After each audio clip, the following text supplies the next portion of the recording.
I'm Rebecca Peach. I'm the CEO and founder of the Farewell Guide. And today we're joined by Nicola Vanlint.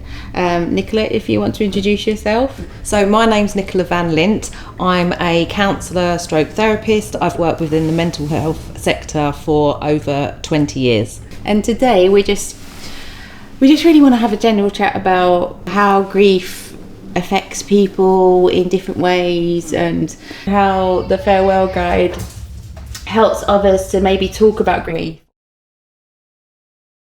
When someone passes, it feels like there's a lot on your plate at that particular time. For individuals, how they cope with it, how they work with the family, how they, to arrange the funerals and things like that. Like, is there any sort of ways that you feel that would be a good way to handle arranging a funeral? Well, that's exactly where I'm an advocate for the Farewell Guide, and everybody has different emotions at different times to kind of think about. We all have a different perspective, we all have a different relationship with that person. So what one of us might think is definitely what they'd want, another might not. So even though everyone's coming from a place of love and wanting the best for that person, it can cause disagreements.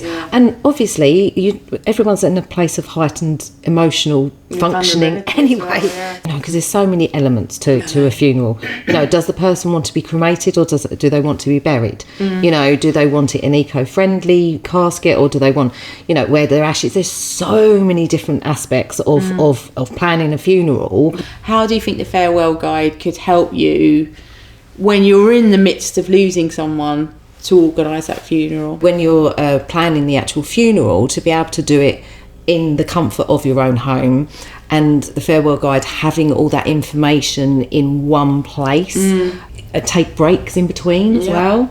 It's an emotional time. Like, okay, let's stop now. It feels a bit overwhelming. Let's just have a cup of tea and let's come back to it later. All of that sort of stuff. That's exactly what the Farewell Guide can help people with.